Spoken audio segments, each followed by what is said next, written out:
നമസ്കാരം. ശ്രീനാരായണ ഗുരു open university രണ്ടാം semester MA Malayalam ക്ലാസ്സിലേക്ക് എല്ലാവർക്കും സ്വാഗതം. ഇന്ന് നമ്മൾ ചർച്ച ചെയ്യാൻ പോകുന്നത് ഗദ്യം കഥേതര പാഠങ്ങൾ എന്ന പേപ്പറിലെ ബ്ലോക്ക് 3 യൂണിറ്റ് 1 കാപ്പിരികളുടെ നാട്ടിൽ SK പൊറ്റക്കാട് എഴുതിയിട്ടുള്ള ഒരു യാത്രാ വിവരണമാണ് കാപ്പിരികളുടെ നാട്ടിൽ. SK പൊറ്റക്കാടിനെ കുറിച്ച് നമുക്ക് കൂടുതലായിട്ടൊന്നും പറയേണ്ട ആവശ്യമില്ല അല്ലെ. സഞ്ചാര സാഹിത്യകാരൻ, മലയാളത്തിന്റെ ജോൺ ഗുന്തർ, അങ്ങനെ വിവിധ പേരുകളിലായിട്ട് അറിയപ്പെടുന്ന ഒരു പ്രസിദ്ധനായിട്ടുള്ള സഞ്ചാര സാഹിത്യകാരനാണ് SK പൊറ്റക്കാട്. അപ്പൊ ആദ്യമായിട്ട് ഈ ഒരു യൂണിറ്റിന്റെ ബാക്ക്ഗ്രൗണ്ട് ആയിട്ട് പറയുന്നുണ്ട്, അച്ചടിയുടെ ആരംഭത്തെ കുറിച്ച് പറയുന്നുണ്ട്. അപ്പൊ നമ്മൾ ഒരുപാട് പറഞ്ഞു കഴിഞ്ഞ കാര്യമാണെങ്കിലും ഒന്നുകൂടി നമുക്ക് പറയാം. മലയാള ഭാഷയില് മിഷണറിമാരുടെ പ്രവർത്തനങ്ങൾ. അപ്പൊ ഈ ഒരു മിഷണറിമാരുടെ പ്രവർത്തനങ്ങൾ നിങ്ങൾ തീർച്ചയായിട്ടും കവർ ചെയ്യേണ്ട ഒരു ഭാഗമാണ്. അതൊരുപാട് യൂണിറ്റുകളിലായിട്ട് വന്നതുകൊണ്ട് തന്നെ അതിൽ നിന്നൊരു ചോദ്യം നിങ്ങൾക്ക് ഉണ്ടായിട്ടുണ്ടാവും. അതുപോലെ തന്നെ പിന്നെ മലയാള ഗദ്യത്തിന്റെ വളർച്ച വരുന്നുണ്ട്. അതുപോലെ ആത്മകഥ, വിവർത്തനങ്ങള്, പിന്നെ ജീവചരിത്രങ്ങള്, അങ്ങനെയുള്ള ഓരോ ഭാഗങ്ങൾ നിങ്ങൾ പ്രത്യേകിച്ച് നോട്ട്സ് റെഡിയാക്കിയിട്ട് പഠിക്കേണ്ടതായിട്ടുണ്ട് കേട്ടോ. അപ്പോൾ മിഷണറിമാരുടെ വരവോട് കൂടിയാണ് ഗദ്യ സാഹിത്യത്തിന് വളരെയധികം അഭിവൃദ്ധി പ്രാപിച്ചത് നമുക്ക് പറയാം. ഗദ്യ സാഹിത്യം അതുവരെ ഉണ്ടായിരുന്ന എന്തായിരുന്നു, പദ്യ സാഹിത്യത്തിനാണ് കൂടുതൽ പ്രാധാന്യം നൽകിയിരുന്നത് മലയാളത്തിൽ അല്ലെ. അപ്പോൾ പദ്യ സാഹിത്യം എന്ന് പറയുമ്പോൾ കാവ്യാംശം കൂടുതലുള്ള രചനകളായിരുന്നു അതിൽ കാണാൻ കഴിയുക. എന്നാൽ ഈ ഗദ്യ സാഹിത്യത്തിലേക്കുള്ള വരവ് എങ്ങനെയാണ് നേടിയത്? അതായത് മിഷണറിമാര് വന്നത് എന്തിനു വേണ്ടിയിട്ടായിരുന്നു? നമ്മുടെ മതപ്രചരണത്തിന് വേണ്ടിയിട്ടാണ് അവര് വന്നിരുന്നത്. അപ്പൊ ആ മതപ്രചരണത്തിൽ മാത്രം അവർ ഒതുങ്ങി നിന്നില്ല. മറ്റ് മേഖലകളിൽ കൂടി അവരെന്ത് ചെയ്തു? അവര് അവരുടെ സംഭാവനകൾ നൽകി. അച്ചടി മേഖലയിലും അതുപോലെ വിദ്യാഭ്യാസ മേഖലയില്, സാഹിത്യ മേഖലയില്, അങ്ങനെയൊക്കെ ഒരുപാട് സംഭാവനകൾ നൽകിയിട്ടുള്ള വ്യക്തികളാണ് മിഷണറിമാർ എന്ന് പറയുന്നത്. പ്രധാനമായിട്ടും പിന്നെ ചർച്ച് മിഷൻ സൊസൈറ്റിയുടെ നേതൃത്വത്തിൽ വന്നിട്ടുണ്ട് ബെഞ്ചമിൻ ബെയ്ലി. അതുപോലെ ബാസൽ മിഷൻ സൊസൈറ്റിയുടെ ആഭിമുഖ്യത്തിൽ പ്രവർത്തിച്ചിരുന്ന ഒരു വ്യക്തിയാണ് ഗുണ്ടർട്ട്, ഹെർമൻ ഗുണ്ടർട്ട്. എന്നിവരെയൊക്കെ നമ്മൾ ഒരുപാട് പറഞ്ഞിട്ടുണ്ട് അല്ലെ. അപ്പൊ ഇവരിൽ നിന്നൊക്കെ എന്ത് ചെയ്തു? ഇവര് സാധാരണക്കാരുടെ ഭാഷയിലാണ് തങ്ങളുടെ പ്രസിദ്ധീകരണങ്ങൾ പ്രസിദ്ധീകരിച്ചാൽ മാത്രമേ വായന സാധ്യമാവുകയുള്ളൂ എന്ന് മനസ്സിലായി. വായനയിലൂടെയാണ് അവർക്ക് എന്ത് ചെയ്യാൻ പറ്റുള്ളൂ, ഈ ഒരു മതപ്രചരണം നടത്താൻ കഴിയുകയുള്ളൂ എന്ന് മനസ്സിലായി. അതിനു വേണ്ടിയിട്ട് ബൈബിള് ഒക്കെ സാധാരണ മലയാളത്തിലേക്ക് വിവർത്തനം ചെയ്യുകയുണ്ടായി. അതുപോലെ മറ്റ് കൃതികൾ, പാശ്ചാത്യ സാഹിത്യത്തിൽ നിന്ന് ഒരുപാട് കൃതികൾ നമ്മുടെ മലയാളത്തിലേക്ക് വിവർത്തനം ചെയ്തു. അപ്പൊ ഈ ഒരു വിവർത്തനങ്ങളിൽ കൂടിയാണ് മലയാള സാഹിത്യകാരന്മാർക്ക് എങ്ങനെയൊക്കെയാണ് ഗദ്യം, ഏത് രൂപത്തിലാണ്, ഗദ്യത്തിന്റെ മാതൃക എത്തരത്തിലുള്ളതാണ് എന്നൊക്കെ മനസ്സിലാക്കാൻ കഴിഞ്ഞത്. അപ്പൊ ആദ്യത്തെ നമ്മുടെ ഗദ്യ മാതൃകകൾ അല്ലെങ്കിൽ ഗദ്യ കൃതികളൊക്കെ പ്രധാനമായിട്ടും പാശ്ചാത്യ സാഹിത്യത്തിന്റെ ഒരു അനുകരണ ശൈലി അതിൽ കണ്ടെത്താൻ കഴിയും. ഇപ്പോൾ ചെറുകഥയൊക്കെ ആണെങ്കിൽ ദീർഘമായിട്ടുള്ള ചെറുകഥകൾ ആയിരുന്നു. അങ്ങനെ വ്യത്യസ്തമായിട്ടുള്ള ഒരു ശൈലി അതിൽ കാണാൻ കഴിയും. പ്രധാനമായിട്ടും പാശ്ചാത്യ സാഹിത്യ ശൈലിയെ അനുകരിക്കുന്ന രീതിയിലായിരുന്നു അന്നത്തെ ഗദ്യരൂപങ്ങൾ എന്ന് പറയാം. അപ്പോ ഇത്തരത്തിലാണ് അച്ചടിയുടെ ആരംഭം വന്നത്. അച്ചടി ആരംഭിച്ചത് പിന്നെ ഹെർമൻ ഗുണ്ടർട്ടിന്റെ നേതൃത്വത്തിൽ അച്ചടി പിന്നെ മലബാറിൽ വന്നിട്ടുണ്ട്. അതുപോലെ ബെഞ്ചമിൻ ബെയ്ലി കോട്ടയത്ത് ഒരു പ്രസ് ആരംഭിച്ചിട്ടുണ്ട്. അവിടെ ആണി അച്ചുകൾ, മാറ്റിയെടുക്കാവുന്ന ലിപികൾ മാറ്റി വെക്കാവുന്ന അച്ചുകൾ കൊണ്ട് ആണ് അദ്ദേഹം ആരംഭിച്ചിട്ടുള്ളത്. ജ്ഞാനനിക്ഷേപം മാസികയൊക്കെ പ്രസിദ്ധീകരിച്ചിട്ടുണ്ട്. അപ്പൊ ഇത്തരത്തില് അച്ചടിയുടെ ആരംഭം ഒരുപാട് പത്രമാസികകൾ വന്നു. ആദ്യകാല ഗദ്യങ്ങളിലൊക്കെ വെറും മതപ്രചരണവും അതുപോലെ പാഠപുസ്തകങ്ങളും മാത്രമായിരുന്നെങ്കിൽ പിന്നീട് അങ്ങോട്ട് നമുക്ക് കാണാൻ കഴിയുന്നത് സയൻസ്, അതായത് ശാസ്ത്ര മേഖലയിൽ കൂടി ഒരു വരവായിരുന്നു. വൈജ്ഞാനിക മേഖലക്ക്, പൊതുമേഖലക്കൊക്കെ പ്രാധാന്യം നൽകിയിട്ടുള്ള രചനകളും നമുക്ക് അതിൽ കാണാൻ കഴിയും. അപ്പൊ എല്ലാ മേഖലയിലും ഒരു സമഗ്രമായിട്ടുള്ള ഒരു പുരോഗതിയായിരുന്നു ഗദ്യ സാഹിത്യത്തിൽ പിന്നീട് അങ്ങോട്ട് കാണാൻ കഴിയുന്നത്. അപ്പൊ അതിൽപ്പെട്ട ഒരു വിഭാഗമാണ് സഞ്ചാര സാഹിത്യം. സഞ്ചാര സാഹിത്യം എന്ന് പറഞ്ഞാല് ആദ്യകാലങ്ങളിലൊക്കെ ഈ സഞ്ചാര സാഹിത്യങ്ങളിൽ പ്രധാനമായും ഇതിഹാസ ഗ്രന്ഥങ്ങളിലൊക്കെ നമുക്ക് ഈ യാത്രകൾ തന്നെയാണ് പ്രധാന കഥ തന്തുവായിട്ട് കാണാൻ കഴിയുക. അതായത് പിന്നെ ഈ കഥാപാത്രങ്ങളിലൊക്കെ വന യാത്രകള്, സമുദ്ര പര്യടനം, അങ്ങനെയുള്ള ഒരുപാട് യാത്രകളുടെ വിവരണങ്ങൾ തന്നെയാണ് കാണാൻ കഴിയുക.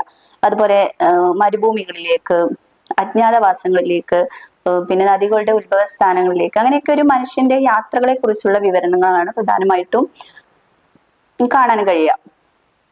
പിന്നെ ഈ ഒരു സഞ്ചാര സാഹിത്യത്തെ കുറിച്ച് പറയുകയാണെങ്കിൽ അസാധാരണ അനുഭവങ്ങൾ രസകരമായി അവതരിപ്പിക്കാനുള്ള കഴിവാണ് സഞ്ചാര സാഹിത്യകാരൻ ആർജിക്കേണ്ടത് എന്നും പറയുന്നുണ്ട്. എഴുത്തുകാരന്റെ ആത്മാംശത്തിനാണ് കൂടുതൽ പ്രാധാന്യം നൽകേണ്ടത്. എഴുത്തുകാരന്റെ ആത്മാംശത്തിനാണ് കൂടുതൽ പ്രാധാന്യം നൽകേണ്ടത് എന്ന് പറയുന്നത്. അതായത് ഒരു സഞ്ചാര വിവരണം എന്ന് പറഞ്ഞാല്, സഞ്ചാര സാഹിത്യം എന്ന് പറഞ്ഞാല് വെറുമൊരു സാഹിത്യ കൃതിയായിട്ട് പോകാതെ അദ്ദേഹത്തിന്റെ രീതിയിലുള്ള കുറച്ച് വരികളും അദ്ദേഹത്തിന്റെ രീതിയിലുള്ള കുറച്ച് കാഴ്ചപ്പാടുകളും കൂടി അതില് കൊടുത്ത് ഒരു സർഗാത്മകത അതിൽ സൃഷ്ടിച്ചെടുക്കുക കൂടി ചെയ്യേണ്ടതുണ്ട്.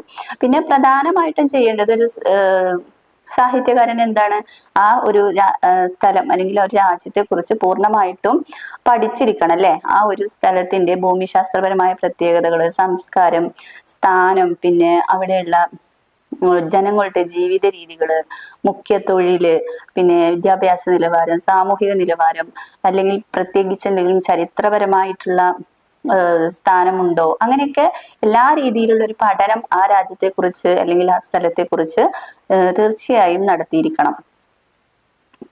പിന്നെ ഇവിടെ പറയുന്നുണ്ട്, എസ് കെ യാത്ര ചെയ്യുന്ന സമയത്ത് അദ്ദേഹം പ്രധാനമായിട്ടും അവിടുത്തെ ജനങ്ങളുടെ സംസാര ഭാഷയും അവരുടെ രീതികളെ കുറിച്ചും അറിയാൻ നന്നായി ശ്രമിച്ചിരുന്നു എന്നാണ് പറയുന്നത്. കാരണം എന്താണെന്ന് വെച്ചാല് ഈ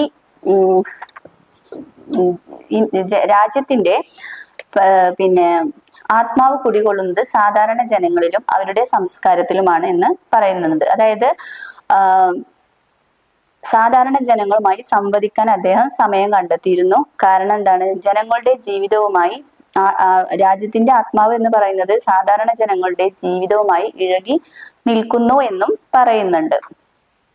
അപ്പോ താൻ യാത്ര പോയതിൽ വെച്ചിട്ട് തനിക്ക് ഏറ്റവും ഇഷ്ടപ്പെട്ടിട്ടുള്ള ഒരു രാജ്യം എന്ന് പറയുന്നത് ഏതാണ്, ആഫ്രിക്കൻ രാജ്യമാണെന്നും അദ്ദേഹം പ്രത്യേകം പറയുന്നുണ്ട്. അപ്പൊ ഒരുപാട് യാത്രാ വിവരണങ്ങൾ തയ്യാറാക്കിയിട്ടുള്ള ഒരു വ്യക്തിയാണ് ആര്, എസ് കെ പൊറ്റക്കാട്. അദ്ദേഹത്തിന്റെ ബാലിദ്വീപ്, നൈൽ ഡയറി, പിന്നെന്താണ് പാതിരാസൂര്യന്റെ നാട്ടിൽ, കാപ്പിരികളുടെ നാട്ടിൽ, അങ്ങനെ ഒരുപാട് സഞ്ചാര കൃതികൾ അദ്ദേഹം തയ്യാറാക്കിയിട്ടുണ്ട്. അതില് പോയതിലും കണ്ടതിലും വെച്ചിട്ട് തനിക്ക് ഏറ്റവും ഇഷ്ടപ്പെട്ടിട്ടുള്ള ഒരു രാജ്യം എന്ന് പറയുന്നത് ഏതാണ്, ആഫ്രിക്കയാണെന്നാണ് അദ്ദേഹം പറയുന്നത്.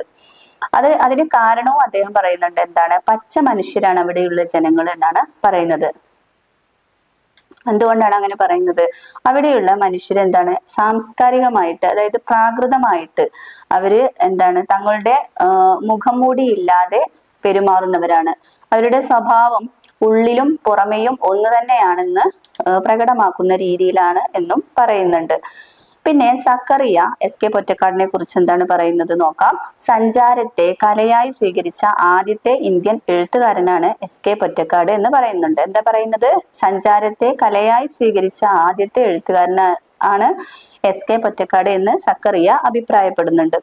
അതുപോലെ സഞ്ചാര സാഹിത്യത്തിലെ എംപയർ സ്റ്റേറ്റ് ബിൽഡിങ്സ് എന്ന പദവിയും, അതുപോലെ മലയാളത്തിന്റെ ജോൺ ഗുന്തർ എന്ന വിശേഷണവും എസ് കെ പൊറ്റക്കാടിനുണ്ട്. പിന്നെ അദ്ദേഹത്തിന്റെ കാപ്പിരികളുടെ നാട്ടിൽ എന്നുള്ള ഈ കൃതിയിലേക്കാണ് നമ്മൾ പോകുന്നത്. അതില് 9 അധ്യായങ്ങളാണ് ഈ കാപ്പിരികളുടെ നാട്ടിൽ എന്ന കൃതിക്ക് ഉള്ളത്. അതില് ആഫ്രിക്കയുടെ മണ്ണിൽ, ബൈറ, ദക്ഷിണ റൊഡേഷ്യയിൽ, വിക്ടോറിയ വെള്ളച്ചാട്ടം, കിഴക്കേ ആഫ്രിക്കയിലെ ഇന്ത്യക്കാർ, ബ്ലാൻറ്റയറിൽ നിന്ന് ഡൊഡോമയിലേക്ക്, ന്യാസാലാൻഡിലേക്ക് ഒരു തിരിഞ്ഞുനോട്ടം, സോഹിലി ഭാഷ, ഇന്ത്യൻ ഭാന തുടങ്ങിയ 9 അധ്യായങ്ങൾ അടങ്ങിയിട്ടുള്ള ഒരു കൃതിയാണ് ഏത്, കാപ്പിരികളുടെ നാട്ടിൽ. ഇതില് ആഫ്രിക്കൻ വൻകരയിലെ ജനതയെ മുഴുവൻ പ്രതിനിധീകരിക്കുന്ന രീതിയിൽ ഒരു നേർചിത്രമാണ് ആദ്യം തന്നെ ഒരു അർദ്ധനഗ്നനായ ഒരു കൂറ്റൻ കാപ്പിരിയുടെ രൂപം അവതരിപ്പിച്ചുകൊണ്ടാണ് SK തന്റെ കൃതി ആരംഭിക്കുന്നത്. അപ്പോ ഈ ന്യാസാലാൻഡ് എന്ന് പറയുന്നത് എന്താണ്? ബ്രിട്ടന് കൈവശം വെച്ചിരുന്ന ആഫ്രിക്കയിലെ ഒരു ഭാഗമാണ്. അത് ബ്രിട്ടനിൽ നിന്ന് സ്വാതന്ത്ര്യമായതിനു ശേഷം മലാവി എന്ന പേരിലാണ് അറിയപ്പെടുന്നത്. അവിടെയുള്ള താഴ്ന്ന വരുമാനമായിരുന്നു, അതുപോലെ കൃഷിയായിരുന്നു മുഖ്യ തൊഴിൽ കേട്ടോ. പിന്നെ ഈ ദക്ഷിണാഫ്രിക്കൻ ഭാഗങ്ങളെ കുറിച്ചറിയാം. വെള്ളക്കാരന്റെ പിന്നെ അടിമത്തത്തിൽ കഴിഞ്ഞിരുന്ന കോളനികളായി കഴിച്ചിരുന്ന ഒരു പിന്നെ രാജ്യത്തിന്റെ ഭാഗമായിരുന്നു അല്ലെ. അപ്പൊ അവരുടെ വെളുത്തവന്റെ മർദ്ദനത്തോടൊപ്പം പ്രകൃതിയും അവർക്കെതിരെ നിലയുറപ്പിക്കുകയാണ്. അപ്പൊ ആ ഒരു ആളുകളുടെ അവസ്ഥയെ കുറിച്ചാണ് ആദ്യം തന്നെ എഴുത്തുകാരൻ നമ്മോട് പറയുന്നത്. അതായത് ഹിമഭിത്തികൾ ഉരുകിയൊലിച്ചിട്ട് സമുദ്രത്തിന്റെ വിതാനം ഉയർന്നു കഴിഞ്ഞിരുന്നു. ചില ഭാഗങ്ങളിൽ നോക്കുകയാണെങ്കിലോ വറ്റി വരണ്ട് കിടക്കുകയും ചെയ്യും. ചില ഭാഗത്താണെങ്കിൽ വരൾച്ചയും പിന്നെ മറുഭാഗത്ത് വെള്ളപ്പൊക്കം, ചില ഭാഗം മരുഭൂമികളായിട്ടുണ്ടാവും, ചില ഭാഗം കൊടുങ്കാറ്റും പേമാരിയും, അങ്ങനെ വ്യത്യസ്തങ്ങളായിട്ടുള്ള പ്രകൃതി ദുരന്തങ്ങൾ പല ഭാഗങ്ങളിലായിട്ട് കാണാൻ കഴിയും. പിന്നെ ആഫ്രിക്കയുടെ വടക്കു ഭാഗം ഒരു വൻ മരുഭൂമിയാണ് അല്ലെ. പിന്നെ അതുപോലെ മരുഭൂമിക്കും വൻ കാടുകൾക്കും ഇടയിൽ താമസിച്ചിരുന്ന നിഗ്രിറ്റോ വർഗം, അത് ആ ഒരു വിഭാഗം ആളുകളുടെ അവസ്ഥ എന്ന് പറയുന്നത് അവരെ അവിടെ ഏകാന്ത തടവുകാരെ പോലെ വിട്ടു പോവുകയായിരുന്നു അല്ലെ. അങ്ങനെ ഇവരെ അറിയപ്പെടുന്നത്? ആഫ്രിക്കൻ നീഗ്രോ, വിശ്വസിക്കാൻ കൊള്ളാത്ത ഒരു മൃഗമാണെന്നാണ് പറയുന്നത്. അപ്പോ ഇവരെ ഇങ്ങനെ ആക്കി തീർത്തു എന്നുള്ളത് ആരും ചെയ്യുന്നില്ല, ചിന്തിക്കുന്നില്ല എന്ന് എഴുത്തുകാരൻ പറയുന്നു. അതായത് വെള്ളക്കാരന്റെ ഈ അടിച്ചമർത്തലുകൾക്കൊപ്പം തന്നെ പ്രകൃതി കൂടി തങ്ങൾക്ക് എതിരെ നിൽക്കുന്ന ഒരു കാഴ്ചയാണ് അവിടെ കാണാൻ കഴിയുന്നത്. കാരണം അവിടെ ജീവിക്കുക എന്നുള്ളത് അസഹനീയമായിട്ടുള്ളൊരു കാര്യമാണ്. ആ ഒരു അവസ്ഥയിൽ ജീവിച്ചിരിക്കുന്ന ഏതൊരു വ്യക്തിയുടെയും മനസ്സ് ഒരു മൃഗത്തിന് തുല്യമായി പോവും എന്നാണ് അദ്ദേഹം പറയുന്നത്. അതായത് ഈ ഒരു വ്യക്തി അല്ലെങ്കിൽ ഒരു നീഗ്രോ എന്നുള്ളത് ഒരു മൃഗമാണ് എന്നുള്ള ഒരു മുൻവിധിയോട് കൂടി കാണാതെ അവരുടെ അവസ്ഥകളെ കുറിച്ച് ഒന്ന് ചിന്തിച്ചിട്ട് അവരെ ഒന്ന് നോക്കൂ എന്നാണ് എഴുത്തുകാരൻ പറയുന്നത്. അപ്പോൾ SK അവരുടെ പൂർവ്വകാല അനുഭവങ്ങളെ വ്യക്തമായി പഠിച്ചിട്ടുണ്ട് എന്ന് നമുക്ക് ഇതിൽ നിന്നും മനസ്സിലാക്കാം. പിന്നെ ഈ ഒരു കാപ്പിരികളുടെ സ്വഭാവത്തെ കുറിച്ച് പറയുന്നുണ്ട്. സ്നേഹം, നന്ദി, വിശ്വാസം തുടങ്ങിയ മനോഭാവങ്ങൾ അവർക്ക് അന്യമാണ് എന്ന് പറയുന്നുണ്ട്. കാരണം അവർക്ക് ഇങ്ങനെയുള്ള വികാരങ്ങൾ ഒന്നും അവരിൽ കാണാൻ കഴിയില്ല. അതിനൊരു ഉദാഹരണം പറയുന്നുണ്ട്. ഒരു കാപ്പിരി അവരുടെ ഭാര്യ വെള്ളം കൊണ്ടുവരാൻ പോയപ്പോ എടുത്തിരിക്കുന്ന കുഞ്ഞ് എന്ത് ചെയ്തു? കരഞ്ഞു. അപ്പൊ കരഞ്ഞ സമയത്ത് ആ കാപ്പിരിക്ക് ദേഷ്യം വന്നു. അവരെന്ത് ചെയ്തു? ഈ ഇടിക്കുന്ന ഒരലിലിട്ട് ആ കുഞ്ഞിനെയും എടുത്ത് ഇടിച്ചു കൊന്നു എന്നാണ് പറയുന്നത്. പിന്നെ ആ കുഞ്ഞിന് കരയേണ്ടി വന്നിട്ടില്ല എന്നും പറയുന്നുണ്ട്. പിന്നെ സ്വന്തം നാട്ടില് യാതൊരു സ്ഥാനവും കാപ്പിരിക്കില്ല. അത് നമുക്കറിയാം. മറ്റു വെള്ളക്കാരുടെ അടിമത്തത്തിൽ കഴിയുകയായിരുന്നു അല്ലെ. അതിപ്പോ ഏതെങ്കിലും ഒരു വെള്ളക്കാരിയെ ഒരു കാപ്പിരി ബലാത്സംഗം ചെയ്യുകയാണെങ്കിൽ അവന് പിന്നെ വധശിക്ഷയാണ് അവർക്ക് ലഭിക്കാറുള്ളത് എന്നും പറയുന്നുണ്ട്. പിന്നെ ഇതുപോലെ കളേർഡ് പീപ്പിൾ എന്ന് പറയുന്നുണ്ട്. അതായത് വെള്ളക്കാർക്ക് ഈ ഒരു കാപ്പിരികളിൽ ഉണ്ടാവുന്ന കുട്ടികളെയാണ് കളേർഡ് പീപ്പിൾ എന്ന് പറയുന്നത്. പിന്നെ അടുത്തത് പോർച്ചുഗീസ് പൂർവാഫ്രിക്കയിലെ ഒരു പ്രധാന തുറമുഖ പട്ടണമാണ് ബൈറ. ബ്രിട്ടീഷ് അധീശ സാമ്രാജ്യങ്ങളുടെ ഉൽപ്പന്നങ്ങളുടെയും വനവിഭവങ്ങളുടെയും ബഹിർഗമനം ബൈറയാണ്. അപ്പൊ ഈ ഒരു എക്സ്പോർട്ട് ഇമ്പോർട്ട് ഒക്കെ നടക്കുന്നത് ഈ ഒരു ബൈറ തുറമുഖത്ത് വെച്ചിട്ടാണ്. അവിടെ പണ്ട് കാലത്ത് ഇതെന്തായിരുന്നു? ഒരു ചതുപ്പ് നില ആയിട്ടാണ് കിടന്നിരുന്നത്. മലമ്പനി, അതുപോലെ പിന്നെ ബ്ലാക്ക് ആഷ് വാട്ടർ തുടങ്ങിയ പനിയൊക്കെ വന്നു കഴിഞ്ഞിട്ട് ആളുകളെ അവിടെ ഒന്നായിട്ട് ശവമടക്കൊക്കെ നടത്തിയിരുന്നു. അപ്പൊ വെള്ളക്കാരന്റെ ശവക്കുഴി എന്ന പേരും ഈ ഒരു സ്ഥലത്തിന് ലഭിച്ചിരുന്നു. ബൈറ എന്നുള്ള സ്ഥലത്തെ കുറിച്ചാണ് പറയുന്നത്. ഇന്നിപ്പോൾ അതൊരു തുറമുഖ നഗരമായിട്ട് മാറിയിട്ടുണ്ട്. അതുപോലെ തന്നെ SK സഞ്ചരിച്ച പല നാടുകളുടെയും പേരുകൾ ഇപ്പൊ ഒരുപാട് മാറിയിട്ടുണ്ട് എന്ന് ആദ്യം തന്നെ പറഞ്ഞിട്ടുണ്ട് കേട്ടോ. പിന്നെ അതുപോലെ ഇതര രാജ്യങ്ങളിൽ നിന്നും യാത്ര ചെയ്യുന്ന യാത്രക്കാർക്ക് ഈ ഒരു ബൈറ ഒരു ആശ്വാസ കേന്ദ്രമാണ് എന്നും പറയുന്നുണ്ട്. അവിടെയുള്ള പ്രധാന പ്രശ്നം എന്താണെന്ന് വെച്ചാല് ഇംഗ്ലീഷ് സംസാരിക്കാൻ പാടില്ല എന്നുള്ളതാണ്.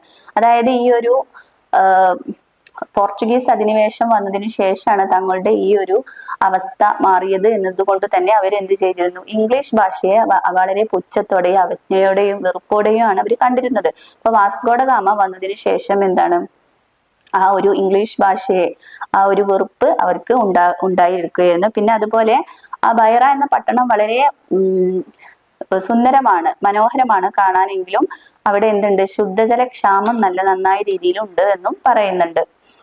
പിന്നെ ദക്ഷിണ റൊഡേഷ്യയില് മറ്റൊരു ഭാഗമാണ് റൊഡേഷ്യ എന്ന് പറയും. ഈ റൊഡേഷ്യയില് പറയുന്നുണ്ട്, അവിടെ കുറച്ച് കാര്യങ്ങൾ പറയുന്നത് എന്താ വെച്ചാല്, കാപ്പിരികൾക്ക് സഞ്ചരിക്കാൻ അവിടെ എന്തുണ്ട്, പ്രത്യേക കമ്പാർട്ട്മെന്റ് ഉണ്ട് എന്നാണ് പറയുന്നത്. ഈ അവരെന്ത് ചെയ്യും, വളരെ ബുദ്ധിമുട്ടുന്ന രീതിയിലുള്ള ഒരു കാലിത്തൊഴുത്തിനേക്കാൾ മോശമായ രീതിയിലുള്ള കമ്പാർട്ട്മെന്റുകളാണ് എന്നാണ് പറയുന്നത്. അതായത് ഈ കമ്പാർട്ട്മെന്റിൽ യാത്ര ചെയ്യുന്നത് വളരെ അസഹനീയമായിരുന്നു. അപ്പൊ ഈ ഒരു അസഹനീയത കുറക്കാൻ വേണ്ടിയിട്ട് അവർ ഉറക്കെ പാട്ടുപാടുമായിരുന്നു എന്നാണ് പറയുന്നത്. പിന്നെ ഈ കാപ്പിരികളുടെ കമ്പാർട്ട്മെന്റിന്റെ ബാക്കിലുള്ള കമ്പാർട്ട്മെന്റിലായിരുന്നു SK യാത്ര ചെയ്തിരുന്നത്.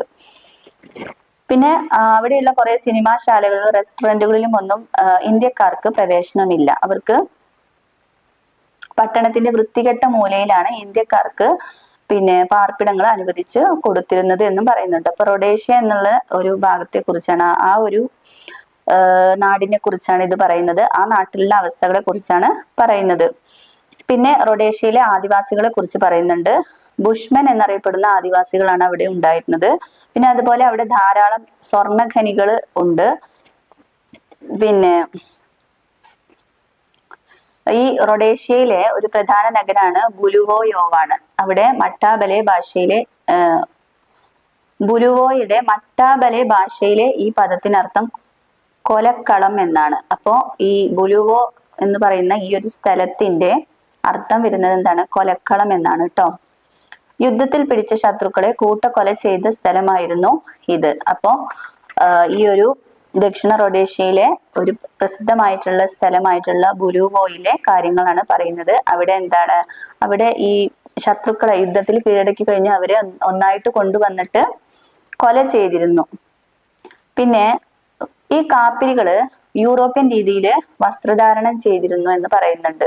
അപ്പൊ ഈ ഒരു നാട്ടിലെ വിശേഷങ്ങളാണ് പിന്നീട് പറയുന്നത്. അതായത് ഈ കളേർഡ് പീപ്പിൾ എന്ന് പറയുന്ന കുറച്ച് വിഭാഗം ഉണ്ട്. നേരത്തെ പറഞ്ഞു കാപ്പിരികളില് വെള്ളക്കാർക്കുണ്ടായ കുട്ടികളാണ്. അപ്പൊ അവര് ഈ ഒരു വൈറ്റ് മദാമ്മമാരെ അനുകരിച്ചിട്ട് അവരും നടക്കാറുണ്ട്. ഹൈ ഹീൽഡ് ഷൂ ഒക്കെ ഇട്ടിട്ട്, പിന്നെ ഒരു സ്കാർഫൊക്കെ ഇട്ടിട്ട്, പിന്നെ തലയില് ഉറുമാൽ കെട്ടി, അങ്ങനെയൊക്കെ ഈ സ്ത്രീകളെ കുറിച്ച് പ്രത്യേകം പറയുന്നുണ്ട്. അപ്പൊ അത് കണ്ടാല് നമുക്ക് ചിരി വരും എന്നൊക്കെ അദ്ദേഹം പറയുന്നുണ്ട്. പിന്നെ പ്രസിദ്ധമായിട്ടുള്ള ആഫ്രിക്കയിലെ വിക്ടോറിയ വെള്ളച്ചാട്ടത്തെ കുറിച്ചാണ് അദ്ദേഹം പറയുന്നത്. വിക്ടോറിയ വെള്ളച്ചാട്ടം, ദക്ഷിണാഫ്രിക്കയിലെ നടുക്കുള്ള വിക്ടോറിയ വെള്ളച്ചാട്ടം ആദ്യമായി കണ്ടെത്തിയത് ഡേവിഡ് ലിവിങ്സ്റ്റൺ ആയിരുന്നു. അതിനെക്കുറിച്ച് ഒരു സൂചന നൽകിയിട്ടാണ് പിന്നെ SK ഈ വെള്ളച്ചാട്ടത്തെ കുറിച്ച് പറയുന്നുണ്ട്. സാംബസി നദിയുടെ പാതാള വീഴ്ച, സാംബസി നദിക്ക് കുറുകയാണ് അല്ലെ ഈ വെള്ളച്ചാട്ടം. അത് ഈ ഒരു വെള്ളച്ചാട്ടത്തെ കാപ്പിരികൾ എന്ത് ചെയ്തിരുന്നു, ആരാധിച്ചിരുന്നു. പിന്നെ ആദ്യമായിട്ട് ഈ വിക്ടോറിയ വെള്ളച്ചാട്ടം കണ്ട ആ ഒരു സന്തോഷം SK ഇത് പങ്കുവെക്കുന്നുണ്ട്. നിലാവിലെ പാൽക്കുടം മറിക്കുന്നത് പോലുള്ള ഒരു കാഴ്ചയാണെന്നാണ് ഈ ഒരു വിക്ടോറിയ വെള്ളച്ചാട്ടത്തെ അദ്ദേഹം ഉപമിക്കുന്നത്. അപ്പൊ അദ്ദേഹത്തിലുള്ള ഒരു കവി ഹൃദയത്തെ കുറിച്ചാണ് ഇത് നമുക്ക് കാണാൻ കഴിയുന്നത്. വളരെ സാഹിത്യപരമായിട്ടാണ് അദ്ദേഹം വിക്ടോറിയ വെള്ളച്ചാട്ടത്തെ പ്രകീർത്തിക്കുന്നത്.